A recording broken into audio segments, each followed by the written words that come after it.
घ्या की आपल्याला सगळ्या बाजूनी चुकीची माहिती देणार आहेत। आपल्या महाराष्ट्राचे मुख्यमंत्री म्हणतात की सूर्यवंशीचा जीव खोटा बोलतायत ते।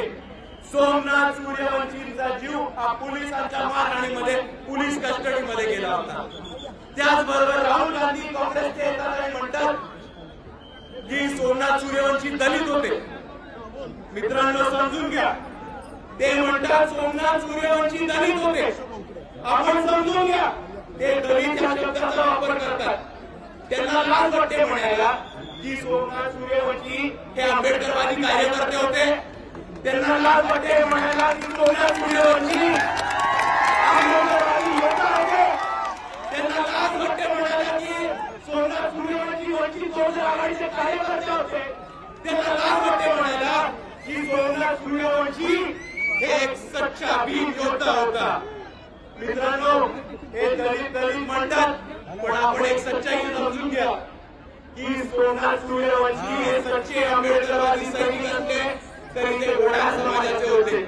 त्यांचा जन्म प्रत्याविमुक्त समाजामध्ये झाला होता आणि तरी त्यांनी बाबासाहेबांचं संविधान आणि बाबासाहेबांचे विचार मान्य करून रस्त्यावरती आले आणि लढले। आणि आज आपल्या सर्वांना ठिकठिकाणी परभणीची घटना थांबवायची असेल, ठिकठिकाणी सोमनाथ सूर्यवंशी सारखे आपले शहीद गमवायला थांबवायचं असेल तर आपल्या सर्वांना ताकदीने येऊन लढायला लागणार आहे। चांगला आपण लढणार आहात की नाही? आपण थांबणार आहात? थांबायचं आता सगळ्यांनी हात वर करून सांगा या लढाईमध्ये कोण कोण आहे।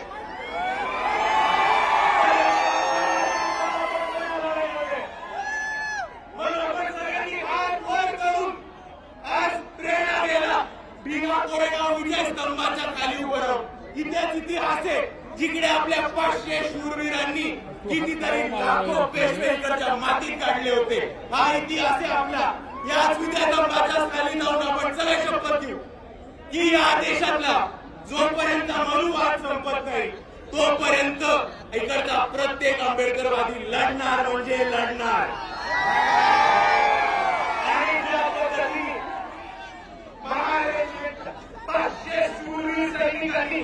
इकडची पेशवाई बाकी झाली होती, त्याच पद्धतीने इकडचा प्रत्येक आंबेडकरवादी जोपर्यंत इकडचा मनुवाद आणि इकडची पेशवाई जमिनीमध्ये नाही काढत तोपर्यंत आपण थांबणार नाही म्हणजे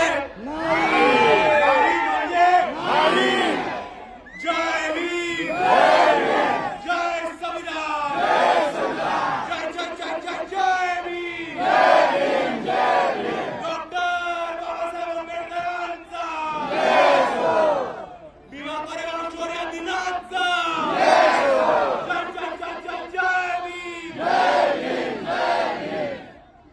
आयोजक समितीला